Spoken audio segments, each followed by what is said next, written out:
You can see everything. Around corners, exactly what you're going to say. Because you can see around corners.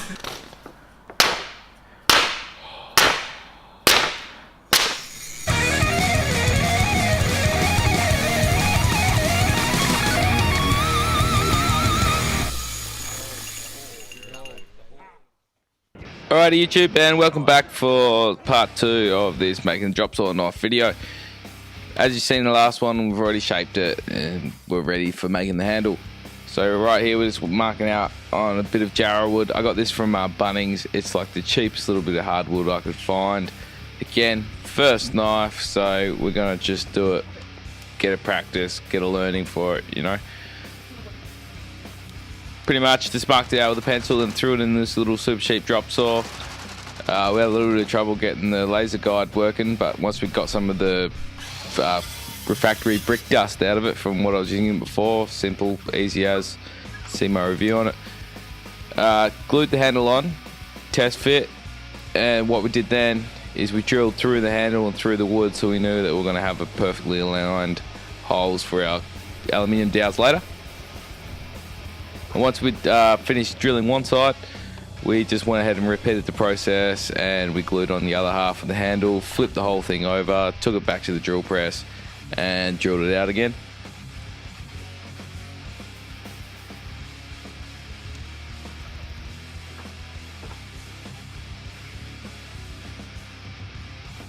So here's the knife so far. As you see, the handle looks big and chunky, but it's really starting to look like a knife now. Really starting to get excited. So while I got those two pieces super glued on, we took it over to the belt sander, chucked a new belt on it because the other one was a bit cactus from using all the steel on it. And we're just roughing in the back edge, just trying to get that main curve in. Just so we've got an indication of what we're working with once we take it off the blade, and we know exactly how it sits, where it's, you know what I mean, we've got the dowel pins, but we need to know a bit more of a visual indicator as more than, you know, we could line it up, but then you want to see what you're trying to shape. And a lot of this is just guesswork for us. We don't know how to actually make it fit your hand, make it fit whatever. We're just playing with it, seeing how it feels, seeing how it looks, having another go, learning as we go sort of thing. But we get the back shaped right up. Now we've got it on the table and we've just got to split it open. So I just used a cold chisel. Easy, real easy. Popped it off. And that's going to allow me to glue both halves together now and do some shaping on the sander without the blade being sandwiched in between them.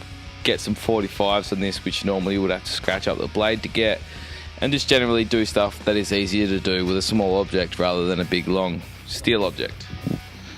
So surprisingly, the little guide that does come with this belt and disc sander that Ryobi makes has come in handy for this purpose here. We were able to just run it along the angle, then flip the angle, set it. We went off the sticker, we didn't even calibrate it. For what we're doing, it was a bit more by eye than anything else, but we managed to really cut these angles in that we wanted. We 45'd it one way, then we 45'd it another, and that really got us where we were going. I'd picked up these really cheap, these are like $1 each, aluminium dowels. Like I think I got like 2 meters for $1 or something, but they're 6.3 mil, and the closest I had was a 6 mil drill bit. So what I did is I just chucked it in the drill, used some sandpaper, and then when that wasn't working too well, I chucked it on the bench grinder. Just went opposite way to the wheel. It worked really well. Then we just mixed up the epoxy, mixed it up. This stuff smells terrible. Lathered it on, put both pieces on, hammered the dowels in, and left it to sit for a little while. This was really easy. We just clamped it with a couple of G-clamps and the bench vise, left it, and within a couple of hours it was set, so bonus. Having drawers and drawers and drawers full of flap discs and only a few different belts made me decide we should probably take off some excess material with the flap disc, because I can afford to waste them more than I can afford to waste the belt. So that's what we're doing here. Just roughly shape it in with the flap disc on the grinder. This works really well. It actually burns the wood a little bit as you go, but because it's not your final shaping, that doesn't matter. And it kind of looks cool, like it's blackened like you would blacken wood furniture when you burn it. So I found this extremely helpful, and it works so awesome on the grooves, getting right in there, doing the stuff like the radiuses and stuff we had planned. Was really impressed with that. And then we decided we better take off some excess material from the sides to save the belts dying again. So we got out the old bench vise, went over it again with the grinder, then we pulled out the saber saw and we smashed it right down the sides and thinned it right up. The trick with doing this is we stayed well far out of what we wanted our finished product to be. That way, no matter what, we're not gonna go and ruin it being rough with the saber saw. We've still got a chance to fix it later on the sander. And now we've got the thickness of the handle down. Again, it's starting to feel a lot like a real knife. The shape of the handle, we can really see where it's gonna go from here. And it's just looking good. At this point, starting to get real excited about the project. Alright, so we go back to belt sander, and from here on out, it sort of just does itself. Polish up the edges, round the corners, and you just feel it. You know what you need to do more. You roll it around, you go in for the groove, you hold it in your hand, you're like, oh yeah, I think I might need this, I think I might need that. This literally, there's no rhyme or reason that we could see to do this. We just attacked it and went how we felt. I don't know if there is special ways or whatever. We just chucked it on there, gave it a roll, gave it a twirl, followed whatever we felt coarse, held it in our hand. That's it. That's all you can do. And once it was down to what we thought was all the major material gone, we were quite happy with it. Felt good, looked good. We decided to take it over for the finishing touches of the sanding. This is all just hand sanding. We went through the grits, we just worked on it, chucked it in the vise, just up and down around, just constantly taking a step back, having a look, trying to double check we weren't going lopsided or anything, and just taking time and care. There's, again, nothing special to this. It's just time, effort and procedure. It's not a skill you can learn, it's just patience.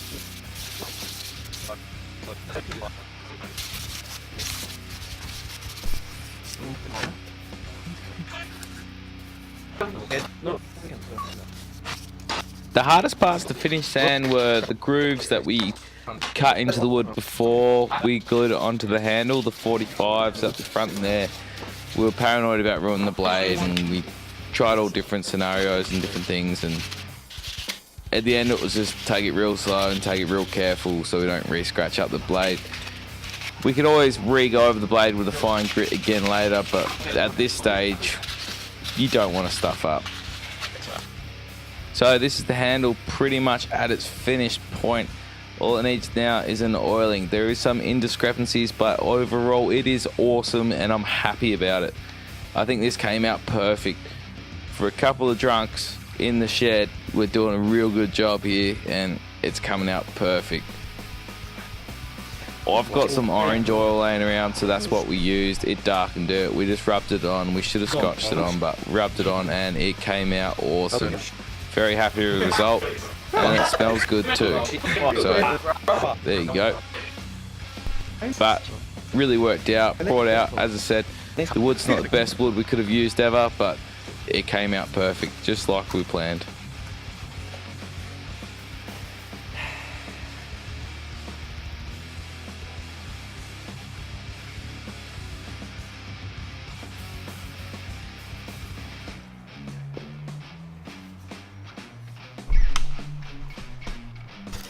Here we are on the home stretch. This is the funnest part, was actually sharpening the blade.